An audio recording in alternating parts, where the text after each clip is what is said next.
안녕하십니까, 김용빈입니다. 다시 만나게 되었습니다. 오늘은 올리브 오일 어떤 거에 좋을까, 어떤 것을 잘 골라야 하나, 세 번째 시간을 가져보도록 하겠습니다. 그동안 이제 첫 번째 시간에는 산도가 좀 낮은, 즉 혈액 속에 기름이 조금 적게 남는 엑스트라 버진 올리브 오일을 골라라 였고요. 두 번째 시간은 실제로 영양 성분을 파괴하지 않고 열을 가하지 않은 냉압착 혹은 냉추출 올리브 오일을 고르는 것이 좋다라는 시간을 가졌어요.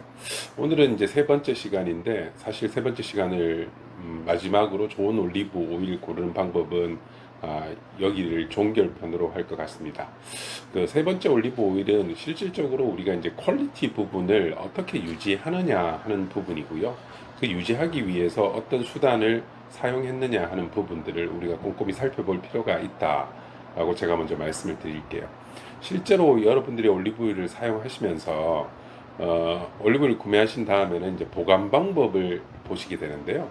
그 보관 방법이 바로 올리브 오일의 퀄리티를 유지할 수 있는 방법이다, 이렇게 이해하시면 되고, 실제로 그 퀄리티를 유지하기 위해서 이제 올리브유를 생산할 때부터 그 방법을 사용하고 있습니다.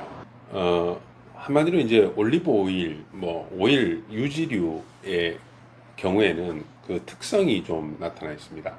첫 번째, 열을 이제 가하게 되면 영양 성분이 좀 파괴가 되는 경향이 있고요. 두 번째, 공기와 빛을 접하게 되면 좀 유식한 말로는 산패라고 하는데, 풀어서 이야기를 하면 맛이나 향이 없어지고요. 그 다음에 또 하나는 색깔도 좀 변질됩니다. 그거를 이제 갈변이라고 그러죠. 아, 그리고 이 맛이라고 하는 부분은 좀 텁텁한 맛, 이상한 맛이 나게 되는 거죠. 세 가지 정도가 유지류의 특성 때문에 발생하는 건데요. 그래서 이제 우리가 올리브 오일을 이렇게 개봉하고 나면 일단 공기와 접촉을 하게 되면 여기에서부터 이제 신선도가 떨어지기 시작합니다. 그래서 가능한 한 올리브 오일을 사용하시고 바로 캡이나 뚜껑을 바로 닫아서 보관하시는 것도 실제로 유지류가 공기와 접촉을 하면 이렇게 맛이나 향이 없어지고 갈변 현상이 발생하기 때문이죠. 그래서 사용하시고 난 뒤에는 반드시 캡을 닫아 놓으시는 것을 무조건 추천드리고 있습니다. 두 번째, 이제 빛 때문에 올리브 오일을 보관하는 방법은 실제로 어두운 곳에 보관을 하라고 이렇게 이야기를 합니다. 그 이야기는 뭐냐 하면, 공기와 접촉하면서 우리가 산패가 되는 것뿐만 아니라 빛과 접촉을 하면서 산패가 되기 때문에 보관할 때도 빛이 들지 않는 곳에 보관을 하는 것이 좋은 보관 방법이다, 이렇게 이야기를 하거든요. 그 세 번째는, 우리가 열을 가하게 되면 아까 영양 성분이 떨어진다 그랬잖아요. 실제로 우리가 올리브 오일의 여러 가지 영양 성분들, 좋은 것들, 올리브 오일 효능들 때문에 실제로 우리 식단에서 콩기름이나 옥수수가 사라지고 올리브 오일이 자리매김한 지는 이제 어느 정도 좀 되었습니다. 그래서 이 열과 마찰이 되지 않는, 가능한 한 열에서 떨어져 있는 곳, 그 서늘한 곳에 보관을 하라, 이렇게 나오는 거거든요. 제가 이 보관 방법을 먼저 말씀드리는 것은 여러분들도 관심이 있을 뿐 아니라 좋은 올리브 오일을 고르실 때 이 세 가지 보관 방법을 거꾸로 생각해 보시면 그 해답이 있기 때문인데요. 열 때문에 우리가 영양 성분이 파괴가 된다라는 부분은요, 실제로 올리브 오일을 저기 지중해에서 가지고 오지 않습니까? 그래서 사실 컨테이너 같은데 이제 싣고 오면 얘가 수에즈 운하를 타고 이렇게 내려오면서 적도를 통과하게 돼요. 그럼 컨테이너 안에 우리가 약 한 80에서 90도까지 온도가 올라가거든요. 그렇게 올라가면 그 안에 있는 올리브, 심하게 끓지는 않지만 열을 받는다는 거죠.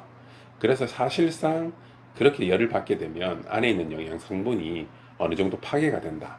따라서 좋은 올리브 오일을 선택하려면 배로 싣고 오는 것보다는 비행기로 싣고 와서 공급하는 올리브 오일을 선택하시라 이렇게 말씀을 드릴게요.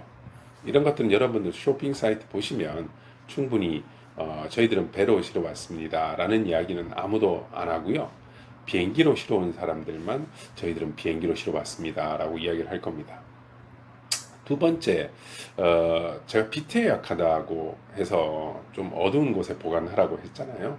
실제로 여러분들이 올리브 오일을 이렇게 슈퍼마켓 같은 데서 보면요, 거기에서 아주 어두운 용기에 담겨져 있는 게 있고, 색깔을 보기 위해서 거의 투명한 곳에 담겨져 있는 데가 있어요.